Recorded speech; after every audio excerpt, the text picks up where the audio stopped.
4, 3, 2, 1. Welcome.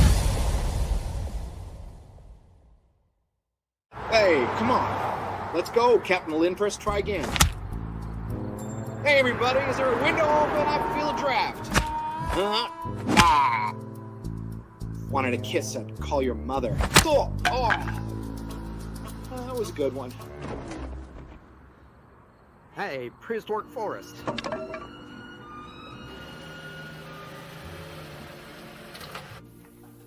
I'm sorry. Yeah. I'm sorry, Andy. I shouldn't have called the apple fritter a donut. Really? What changed your mind? Well, might have been that 2x4 you hit me with out there. Hurts here, a little bit here, but mostly here. Yeah, well, Miss, are apple fritters donuts? Absolutely. I knew it. Yeah, well, anyways, I'll have a waffle.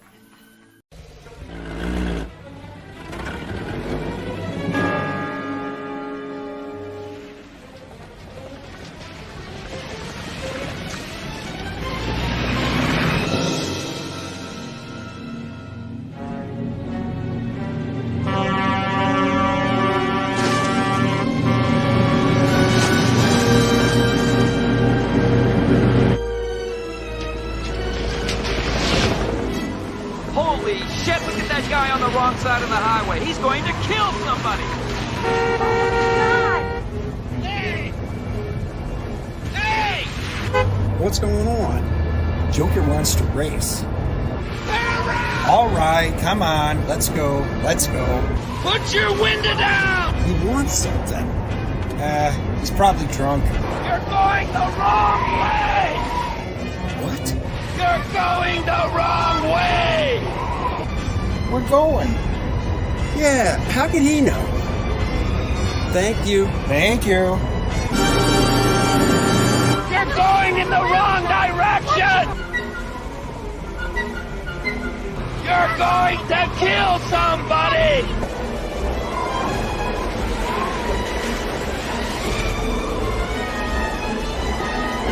You're going the wrong way! What is it?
What is up, everybody? It is the DNA show. Don't adjust your screens. Dennis is not over here because, like the movie Contagion, he is under the weather.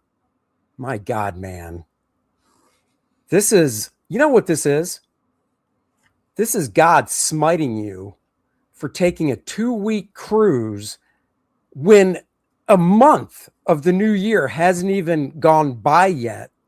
And God's like, no. This is not right. People don't take vacations this early. I must smite Dennis and his wife for taking this enjoyment when nobody else did. Actually, if it was being smitten, it wouldn't have been for that. It would have been for me not just going back out for another week and avoiding all the stupid ass snow and ice and storms and stranding us. We should have just went back out in the boat like a lot of people did for a whole nother week down there. I would have had more vitamin D. I probably wouldn't have got sick. That is right. My wife wound up getting sick this last week, and I fought it off all week. But 3 o'clock this morning, it hit me. So it's Susie's fault. And You Andy. fought the strep and the strep won. You fought the strep and the strep won. Hear that, Amish Ninja? Your boy's got strep throat. He didn't know that because I did not talk to him today. Oh, he does now. He does now. Dennis, what was your favorite part of the Super Bowl over the weekend? Bad Bunny? Well, let's see. I did watch the TPUSA halftime show, and it was really good. It was really good. I kind of had the two being EFAP, so I got to see them, and I'm glad I listened to the one that I listened to because the other one didn't look so hot. My wife and I decided not to watch the game because we both thought it was going to be a really boring game. And lo and behold, I think we were proven right. It was a really boring dude. I mean, I'm sure you know all this anyhow, but good Lord, it was almost halftime. And I'm like, this game cannot go to halftime at 3-0. It cannot happen. I had the score up next to me because I was doing stuff. And I was like, oh, 3-0. Oh, 6-0. Oh, 9-0. I'm like, wow, I'm falling asleep just having the score up here. And so then I was like, we didn't even care enough to worry about the Super Bowl commercials. So we went through the Super Bowl commercials later, and there were a couple of good ones, but actually most of them suck. So you know what?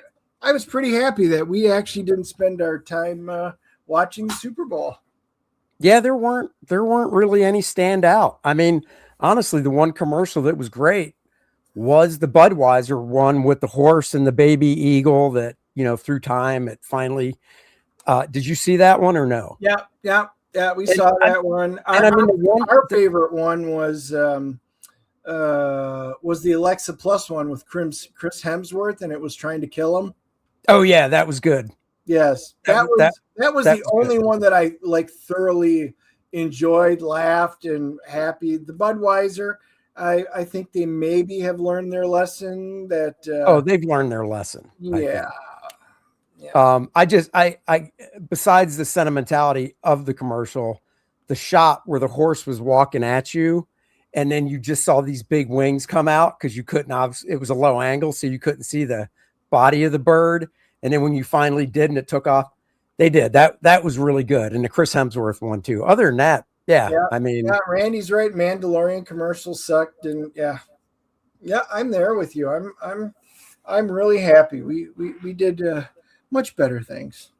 Yeah, I mean, like I said, we had it on. We sat through Bad Bunny. Courtney wanted to. I did watch the TPUSA one the next morning. And I enjoyed it. I thought it was really good. I'll be honest, I wasn't familiar with anybody but Kid Rock, but I liked the other performers, Actually, I take it back. The female, the woman, blonde-haired country singer woman, I've heard her name before. She was the breakout best new artist or something a few years ago. And oh, really? I'm not super huge into country, but that was a really solid, good show. They did the national anthem, the Star Spangled Banner on electric guitar. That was really cool to kick it off. No, it was it was solid. So enjoyed it. And I thought, back to the Super Bowl itself, did you see the Charlie Puth singing the national anthem? Because that was really good. At the Super Bowl, no. Yeah, dude, he was. We didn't even turn it on the TV at all. Oh, okay. Yeah, no, he was actually. There's not many times I hear the national anthem before a game, and I'm like, whoa. Really good. And then the cameraman did a great job with the flyovers and stuff. And they even had, which I thought was nice, interior cockpit shot of the two pilots in one of the planes as well. And I thought that was really cool because they were up high or whatever it was because they had the full face gear on, and stuff. So, I thought that was cool. They had to have been. I mean, they fly over jets, but that's a single pilot, What plane would it be that they have the two pilots side by side? Do you know? Oh, No, because I didn't see it. I have no idea. I didn't know if it was a specific type of bomber or some shit. I don't I know. have no idea. I mean, Somebody in a the chat. lot of your bombers are side by side, Right. and they usually have a third in the back. Right. Well, maybe somebody in the chat will inform us. Uber Eats commercial. I actually don't remember. Did you guys post the stream on X? It shows should be. it. Yeah, they're checked. Should be streaming on X. We've got Rumble, my X, his X, my YouTube, and his YouTube. So Yep. yeah. So there you go. Chad in the chat, you know who you are. Did you watch the Super Bowl? And while we give you time to answer, do we want to look at those two funny books first that you have? We will. Or do we want to do a movie review? Now, Randy's right though. Like it's not showing up. They're showing live, but they are not appearing. Really? Let me take a look real quick too. That's odd. Huh. So yeah, I will. Yeah, it says live. I know they show it, and they both show green. They're connected, but oh, Yeah, mine's not even showing. Like I just went to my profile where you should see it, right.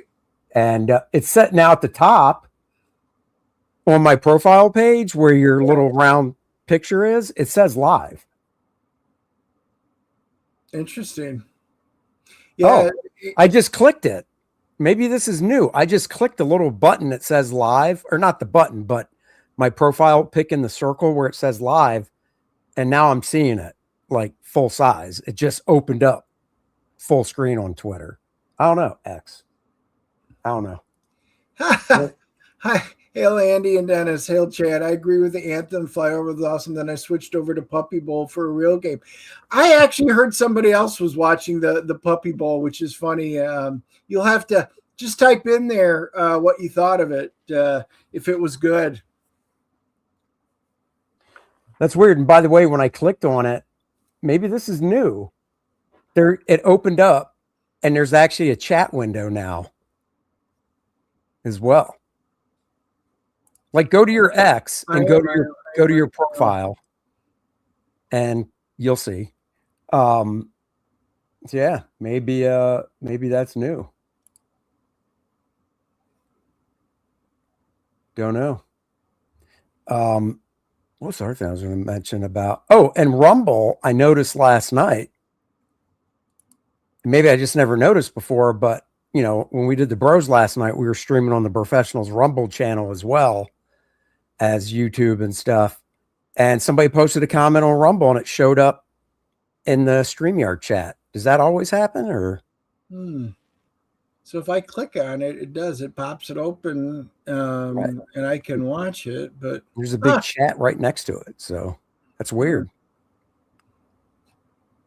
Yep, don't know what's going on. That is kind of unique. But thanks. I don't necessarily like it because it shows live, but there's no actual post I can retweet. Yeah.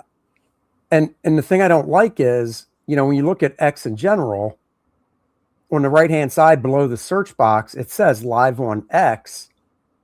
But I mean, you're not going to show up in that list because it goes like from highest down. Yeah.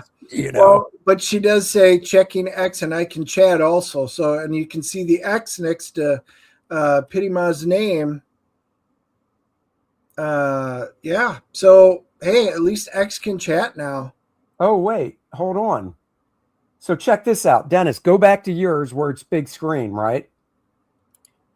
And at the bottom of the big screen next to the chat, on the left-hand side of the chat, you'll see the arrow pointing up. Click on that, and one of the options is post.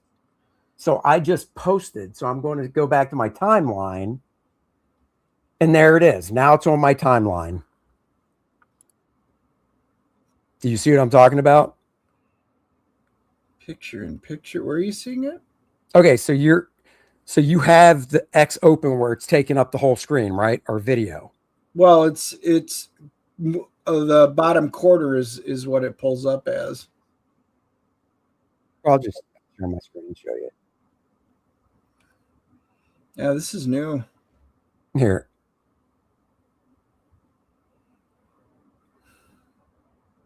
Okay.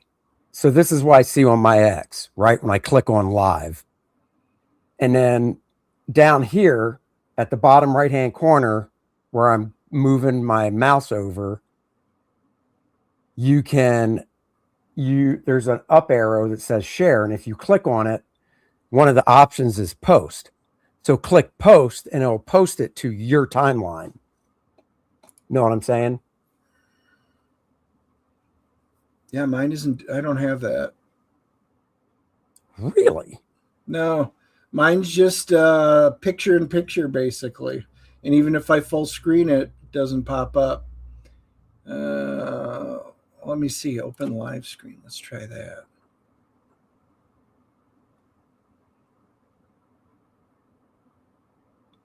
Share. Thank you very much, Peter Moss. She shared it. Yeah. All right. Well, I posted it now.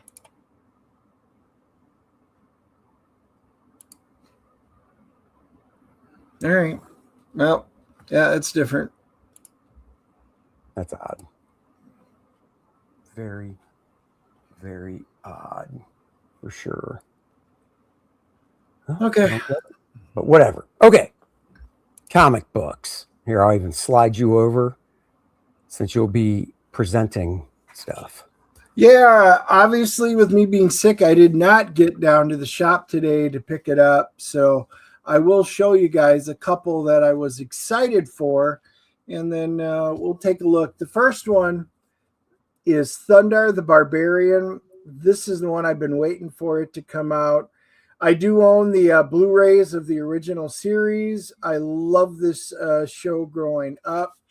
Kind of gives you, when you open it up, there's the splash page. And now, have you read this yet? Because I know sometimes you get behind. No. Actually, I'm taking these down with me to read tonight. Okay. But it's the history of Earth and what had happened to it. And then let's see. I'm going to get in and find a nice picture of Thundar. Oh, good luck. I flipped through the book. That's why I didn't buy it. There's the Sun Sword. There's Ariel. I did a quick flip. I managed to pop that open when I got it. And then you can see Ukla the Mock and Ariel riding on the horses. The artwork in this one is okay. I really was hoping for something a lot more. I really wanted something. I mean, they could have drawn him very Conan-like. Like, you know, this cover is great. Love the cover. Who did that one?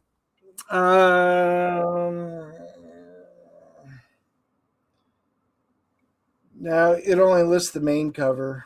And I know it's not the main cover because that is not Michael Cho.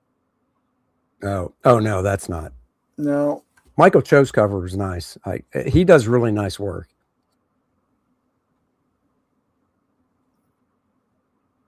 Bjorn Barons. Oh, okay. So yeah, nice cover. Boy, if the interiors were anything close to this, it would be great. I'll be curious to read it because I do enjoy it. I love the original show, but I will say this: Dynamite. If you really wanted to stick the landing on these, you really want that artwork to look very much like the original cartoons because that's what we all want and we all love. And if you're not doing it, they're not going to have legs. They're not going to have staying power. Now, no, I think Thundar's closer than some of the other ones Dynamite's putting out, but it just didn't do it for me. I was looking forward to it, but I couldn't do it. Yeah, half dwarf, half orc, dork. This is a very fun looking comic fantasy. You know, it is lighthearted. And I love fun books like this. So this is one that I decided here. I'll pull open. Yeah, no, I saw that one. I agree. It looks like a nice, you'll have to do, once you read it, I'll catch the review and then Yeah, they even have the map and stuff. So I do enjoy it. Apparently, a bunch of you did see the quick flip that I did, and a lot of the comic shops sold out of it. So, well, before we get into movies, this is kind of related. I just saw this, not to bring the show down, but the actor James Vanderbeek passed away. oh, You know who he is, right? I know the name. He's from Dawson's Creek. That's Yeah. what he's best known for. He was 48. It was confirmed today. And he actually had stage 3 colorectal cancer. Wow. He shared that news in late 2024. And he survived by his wife and 6 kids. So that is crazy.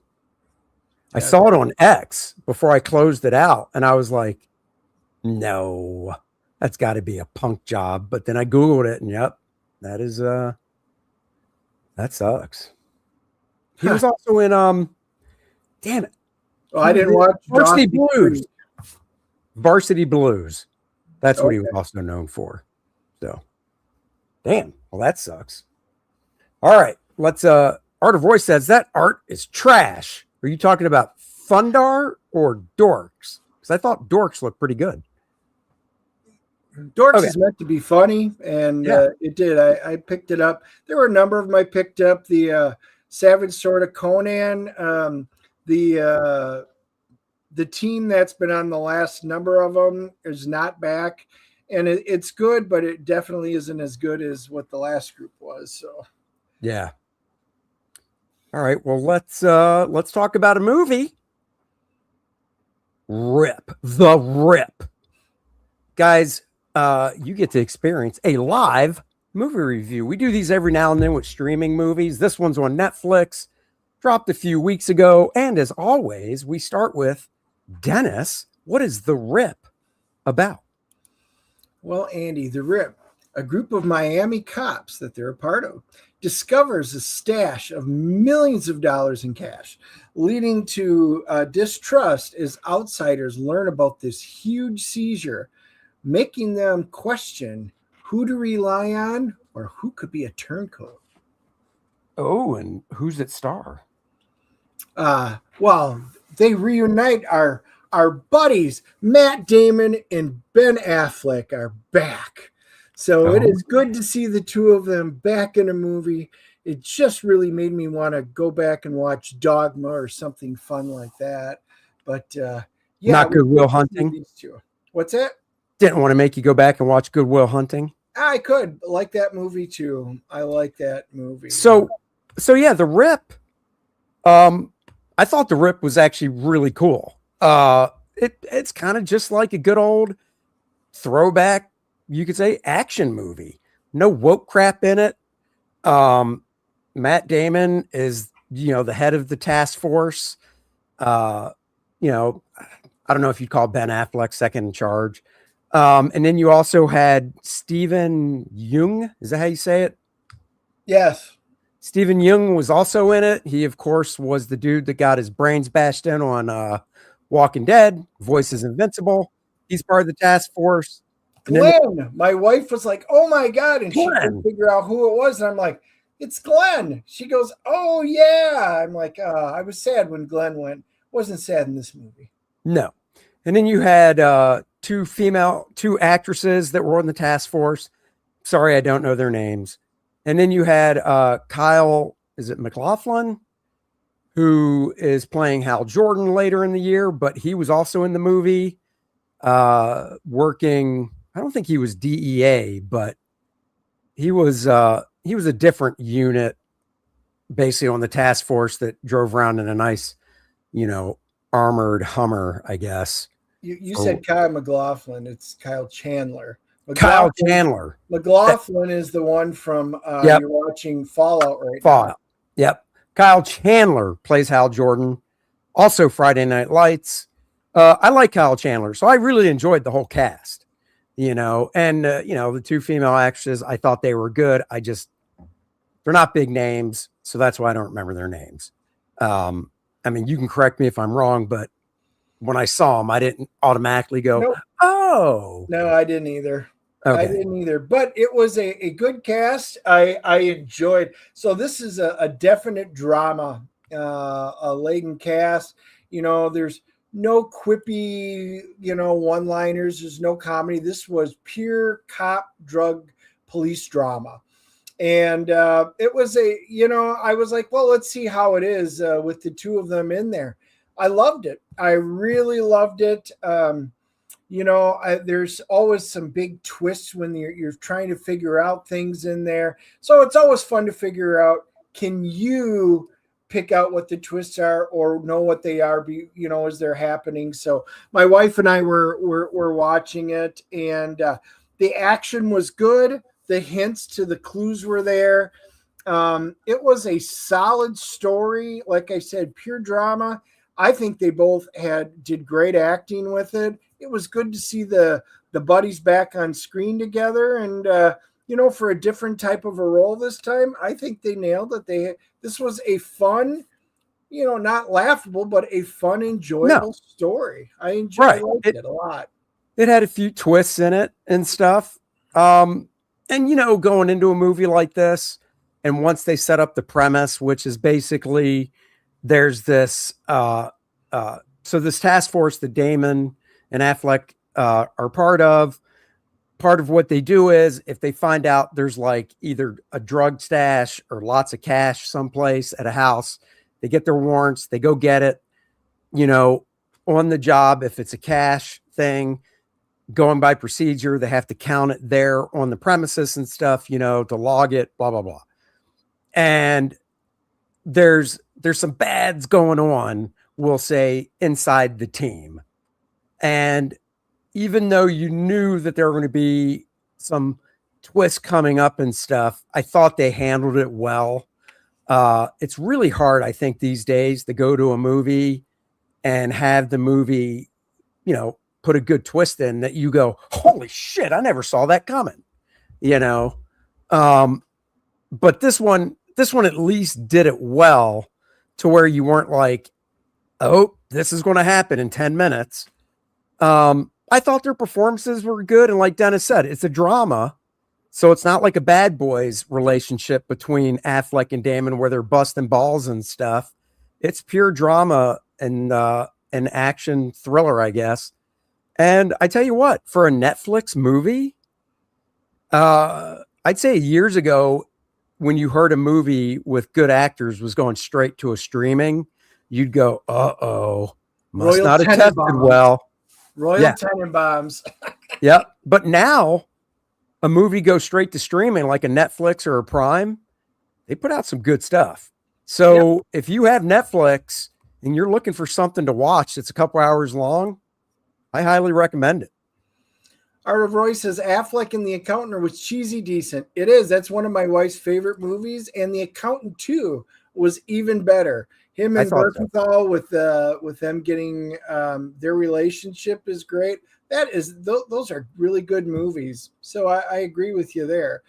The Rip, if Andy and I would have done our Thursday night movie watch and gotten tickets, I would have walked out of there at the theater going, hey, that was solid. That was worth it going. Yeah. And Art of Roy asked, were they uniform? No, they're not uniform cops. They're a special task force. So, I mean, I guess you'd put them under the detective banner because they could wear what they wanted. Now, when they rolled up to the house, and if it's in the trailer, it's not a spoiler. When they roll up to the house, they don't know what they're walking into. So they get out and they put on their vests and stuff. So think of them as it's a local task force, like the DEA version of a local task force. Yeah. All right. Well, let's CGC grade it. It is your turn. I remembered. It is. This one was solid. I enjoyed it all the way through. the girl that, it was her grandma's house and stuff like that. I enjoyed her. I enjoyed all the acting. Yeah, she was good. It was solid. I'm giving this one a 7.5. It was a solid movie. I would recommend watching it, especially being on Netflix. It costs you nothing, assuming you already subscribe to Netflix. It is worth a watch. Totally. And look at that. It's one of the few times we are both on the money. I'm also giving it a 7.5. I remember seeing the trailer thinking, oh, I got to click the remind button on Netflix so I know when it comes out. And I believe I watched it that weekend. So, and then Dennis was away when it came out. So that's why we're doing the review now. So, yeah, I really enjoyed it. I think you guys should check it out. What do we got with IMDb and all that stuff? Because we're not in the car doing the review, we can actually show it. IMDb is giving it a 6.8. And if we all know the IMDb, that's a solid number for a movie. Your Rotten Tomatoes, the critics are giving it a 79 and the popcorn meter is at a 65. So everybody's kind of in the same ballpark on this one. Yeah. Yeah. That's good. That's good. See, guys, like we always say, we're your go-to for movie reviews. You don't got to go anywhere else. Right here, guys. Right here. And of course, we're going to move on to the next one. Oh, we came loaded with Bear. Right. We got two that we're reviewing. Also a streaming one, but that's right. Not Netflix this time. Now it's Amazon Prime, The Wrecking Crew, Jason Momoa, Dave Bautista. Dennis, what is The Wrecking Crew about? Well, Andy, the two are estranged brothers. They're half brothers, actually, Johnny and James, and they reunite after their father's mysterious death. As they search for the truth, buried secrets reveal a conspiracy threatening to tear their family apart. Now, this, unlike the previous one, which was kind of a buddy movie, this one is Jason Momoa, Dave Bautista, estranged brothers. Bautista's living in Hawaii. Momoa was out in Ohio or some crap. And they basically get Jason Momoa goes back to the island because of a tragedy, and from there they, they're both cops, and they want to, they investigate it kind of separately, but then get pulled together with some clues. And I gotta say, I thought their chemistry was fantastic. Yes, absolutely. I was excited when Momoa, Bautista, half brothers, and I'm like, okay, let's just see how they are. If their chemistry works, I think this would be a good movie, and it did absolutely work. It is funny. Randy says about Bautista lost a lot of muscle tone. Funny thing is, I agree when you see him with just like the shirts and stuff on. And I will correct myself. He is not a cop. He is a Navy man, and he's a SEAL trainer. So he's trains Navy SEALs. So there's a shot in the beginning of the movie where he doesn't have a shirt on. And yeah, he's not as bulky as he was. But I was like, damn, he's still, he wears baggy shirts. Like if he didn't wear baggy shirts out in public, you'd be like, yeah, he's still got it going on, but he likes baggy clothes, I guess. Anyhow, so they do both start investigating separately of this murder, and then they end up converging at this point, and then end up investigating together. What's the actor's name that was in play Spider-Man's best friend in Spider-Man movies? Oh, Jacob Batalon. He's the guy with no hair, alopecia guy. Alopecia. He is great. I mean, and this is not a spoiler because it was in the trailer. They all go to this crash this expensive dinner party type thing to try and get some information. And that dude from the Spider-Man movies, alopecia dude, is like you two, and he's talking to Momoa and Bautista. He's like, you two look like The Rock fucked himself and had twins.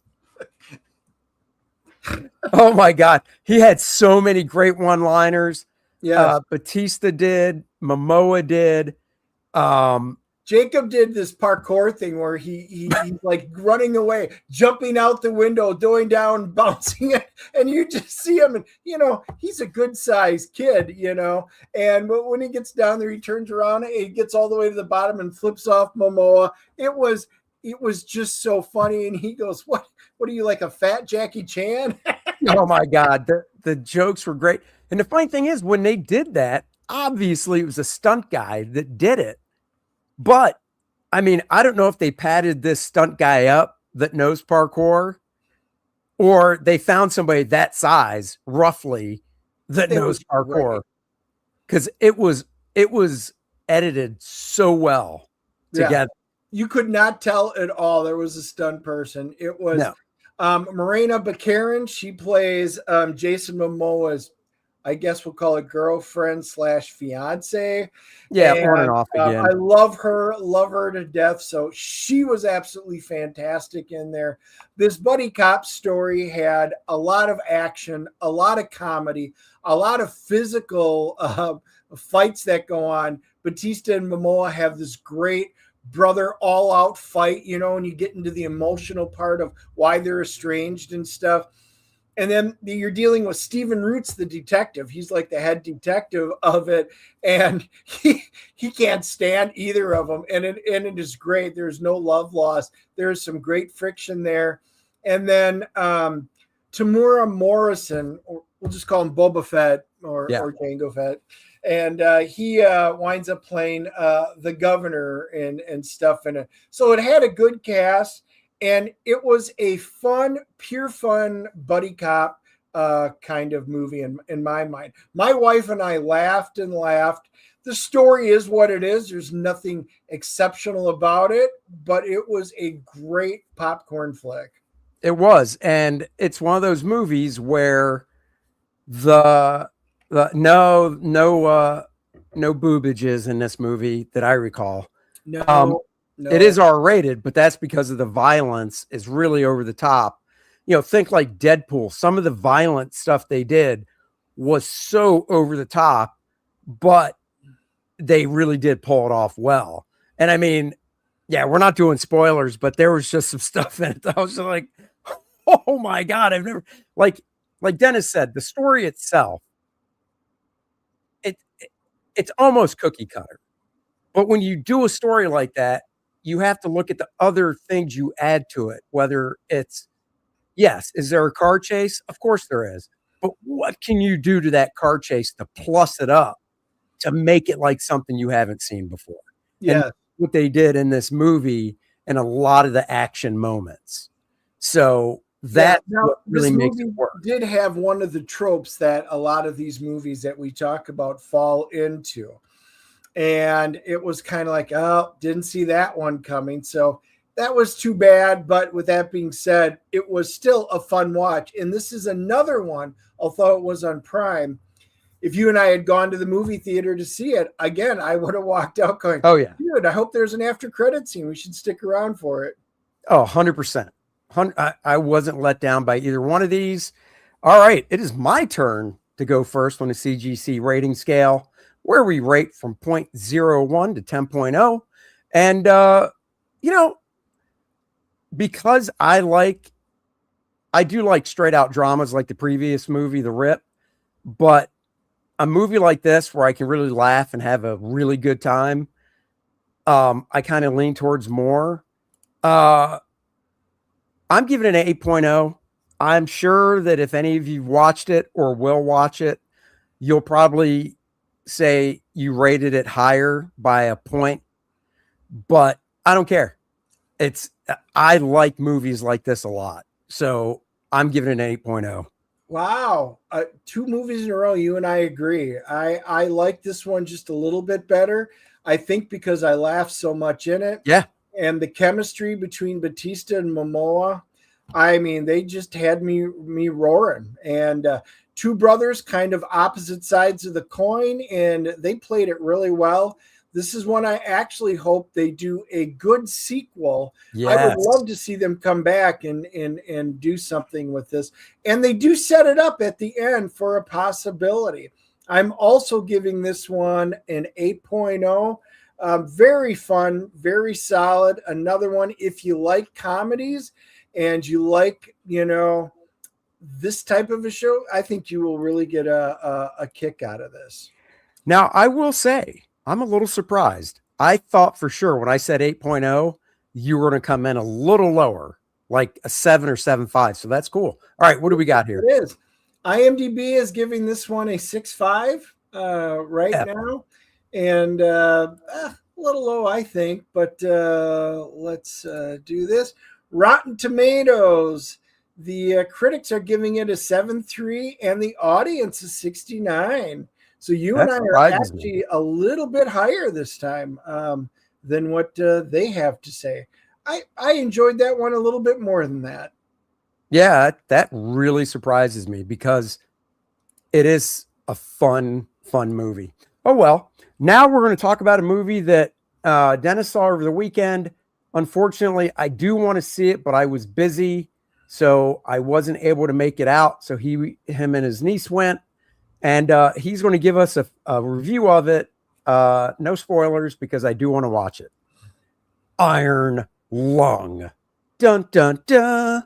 I can still do this, though. Dennis, what is Iron Lung about? Well, Andy, in this post-apocalyptic future after the Quiet Rapture, there's an event where basically all the stars and planets just disappear. A convict winds up having to explore, and for his freedom, a blood ocean on a desolate moon using a submarine called the Iron Lung in order to search for the missing stars and planets. Okay, well, it's all you. I can't throw anything your way like we usually do. So I Who starred in it? Only because people started talking about it. Now, the cool thing was Markiplier he's a YouTuber. And he does like playthroughs of Five Nights at Freddy's, which my nephew's big on. My niece actually subscribes to him and watches a lot of his stuff. So she knew about this movie coming up. And I said, I heard about it because he managed to make this movie. And I've never played the game. So I'm going into this as purely a movie guy, not knowing any of the world, not playing the game, no world building. I'm going in fresh. He winds up being a convict in Markiplier, or his real name is Mark Fishbach, I think. He winds up playing the main character and pretty much one of the only characters you'll see in the movie. The movie was filmed, and for $3 million, it was made. And he wound up fundraising because he couldn't get this movie made through normal Hollywood means. Even for distribution, they were like trying to screw him over and not get this put out. So he did this really cool thing and did all the legwork in order to get the movie into theaters. He basically went into AMC, Marcus Theaters, Regal, and said, I'll split the box office with you half-half. You show it, we'll do an even split, which is way more than what Hollywood studios give. So they said, yeah. He wound up, when I checked the other day, he already had $31 million. So he's going to be giving this huge bonus to everybody who helped work on it. He should do a second movie based in this world. But the entire movie is built around the Iron Lung, which is the submarine. He is a convict. He needs to go down in there, and there's no light in this. It is a very dark movie, and there's a button on the wall when he pushes it, and it like flashes. It takes an X-ray picture in order to see what's out there because the submarine has to be completely sealed up. And so you get a flash of what's out there. So the horror, a lot of it is you're on your edge of your seat. Oh my God, was that a face I just saw? Was that a rib cage? What is out in this world of blood? The other cool thing about this movie is it set the world's record for the most fake blood used in a movie.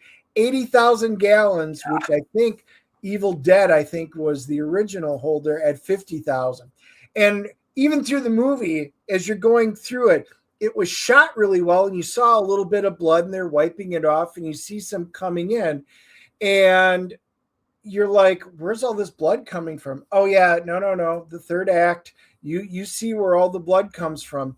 And the entire movie is a slow burn because it's a very slow tension build as you're trying to piece together what is out there, what's happened, who came before him, what needs to take place. And the camera shots are great. Like you'll see, a drop of condensation and it's a slow beat, and you'll see a drop of blood coming down. And it's filmed really well. You see why he got away with this for $3 million, because there's a few other, we'll call them actors in this. You get to see one of the girls for a little bit when he comes back up. Other than that, it's all voice. You hear her voice over the squawk box that's up there. I will say overall, this was a movie that I knew nothing about, but I enjoyed it. It was solid. Now, when the ending came, my niece and I, because she knew so much more about this than I did, we both kind of just turned and looked at each other and went, that is an odd ending. That is not quite what we were expecting. But it was solid. It was good. And it made you think, not playing the game. Now, I've talked to somebody who's played the game. Apparently, the game is very much the same way in the way it ends and after it. So I was like, okay, I enjoyed it. I think from an acting standpoint, because he wasn't an actor, I think Mark did a great job because he's basically the only one you see on the screen. I think the set design was great. You could tell it was low budget, but he made the most out of everything in this. As a guy who went to school for film production and stuff like that, I think he just nailed it out of the park with what he was able to do. There were certain things that I wish would have been explained more, and I know the game doesn't necessarily do it. I think the movie needed to do a little more, so it's not a perfect movie, but it was cool, and it was very interesting. So if you've seen the game, and maybe if you guys, when you watch this, if you've played the game, leave your comments because I'm curious. Or if you've seen the movie, let me know your thoughts. I am giving this one a 7.0. I thought it was solid. I am glad I saw it. I'm glad my niece knew a lot to fill me in on a few things at the end. But overall, the filmmaking, the quality of the acting in it, the pace, like I said, it was a slow burn, but it was intentionally a slow burn because you're trying to get the weight and the fate of the world on there without having to everything going, oh my God, boom, boom, no big explosion. Good stuff. I highly recommend that film if you're into, it's kind of, I know it's considered like a body horror and a monster horror. In a way, yeah, but it was really more psychological in my mind. So my question for you is, did you stay for the credits? Because I see that it says there's stuff during the credits. Yeah, we were there, and there's like little things that are going on through the credits, but I didn't see. Yeah, we didn't see anything really. Okay, well, I was just curious because I did look up because I always do if there was stuff during the credits or after, and it did say during. But as we know from what we saw last week, we sat around during the credits for no reason. Correct. So yeah. So anyway, kudos to Mark Markiplier for producing this, and I think this is a really good future pathway for other independent filmmakers to do it. Stop going through Hollywood. Make stuff what you can. Fundraise it. If you can do that, I think there's something to be had here. So do you have critic stuff for it and stuff or no? Yeah, let's pop this up. I do want to see it. Unfortunately, it's going to wait till streaming. IMDb is giving it a 6.6. So it is right there with the other two movies we reviewed. And let's see, Rotten Tomatoes is, the critics are giving it a 61, which is Look at that not audience. surprising because they did not want to support this movie, a lot of them. And 88%, look at that for the people. So the people really like this one. Like I said, now there were some people that in the movie theater that we were at that played the game, and you could tell it because as soon as it was over, blah, blah, blah, blah, blah, blah, it was like Five Nights at Freddy's. They knew all about it. They knew the history, the lore, and they really loved it. Me just being a movie guy, looking at the technical, the acting, things like that, I enjoyed it. But if you're a gamer, you probably love this movie. Cool. Well, that sounds great. Like I said, I do want to see it. I saw Primate. I have yet to do a review because I guess if I would have thought of it, probably should have done one, and I could have done a self-review of Primate, but You could have. Dennis hasn't seen that yet, but we'll save it for later. But I can tell you I did enjoy Primate. I love movies like that. So it was really cool. But also really cool, of course, is Lilineth Infernal Conflict. Guys, new update I put out yesterday. Let me click on the old update tab in case you're just joining. You don't know. Major announcement. Legendary artist Bart Sears joins the campaign. At 55K, we will add a 4-page core draft story by Bart Sears. Now, it's only 4 pages, kind of like Bud Roots was in core draft. So can't really show full pages because you don't want to give stuff away. So I pulled some panels that I thought were cool from it. Of course, the story will be in color once everything's said and done. But for now, just showing it in black and white until we get some. All 4 pages are complete. So we get closer and we'll get some colors slapped on them. So guys, go check it out. And that is 55K, including both platforms on Kickstarter. The Billy Tucci cover, colored by the great Dan Lawless, is still available only on Kickstarter. So make sure you go there to get it. And if you get the box on Kickstarter, you will get the cover inside the box with all the other goodies, the exclusive John Malin black and white cover, the Circia bookmark, and you'll save some money. 3 backers away from 100 backers on Kickstarter, and on Indiegogo, we're at 313 backers. Picked up some more with that new announcement. So guys, go check it out. Still working on the book. Want to get it in your hands in July. That's right, Rich. Rich, we haven't had you on in a while. We'll have to do that. So there you go with that. Let me do this. Yeah, what do you say? So does anyone do the AMC Oscar? Nope, sure don't, because I believe out of the Oscar, the Oscar noms, there's only 1 or 2, and I'd want to see. And yeah, so no, I don't. But Dennis and I do have the AMC monthly A-lister card. So yeah, it's funny you say that because my niece brought up, like we were talking Begonia and stuff, and she goes, "Oh, well, that's an Oscar movie. That means it's got to be a good movie if it's nominated." And I'm like, "No, it doesn't." No, it is a good movie. Sitting there waiting for the movie, we pulled up all the Oscar nominees over the last decade, and we went year by year. There were a couple of really good years that were in there, and then there were other years you're like, "Wow, that was completely devoid of anything good." And yeah, just saying, just because it's an Oscar nominee doesn't mean it's a good movie or it's a crowd pleaser. That's true. Oh, look at that. Rich noticed. Oh, thanks, Rich. With me being sick, I even took a shower right before I came in, but this is as good as you guys are getting today. I honestly wouldn't have known if you didn't take a shower because there's no smell back and forth. That's right. And you look like shit. So I know. And as soon as I hit goodbye, I am going right to bed. So we'll be doing that. I don't think it's a wig, just lots of dye. Unfortunately, and I hate saying it, no dye. The only gray dummy has is in the temples, like Reed Richards. So. Oh no, I got gray. But the longer my hair gets, the more it covers it up. There you go.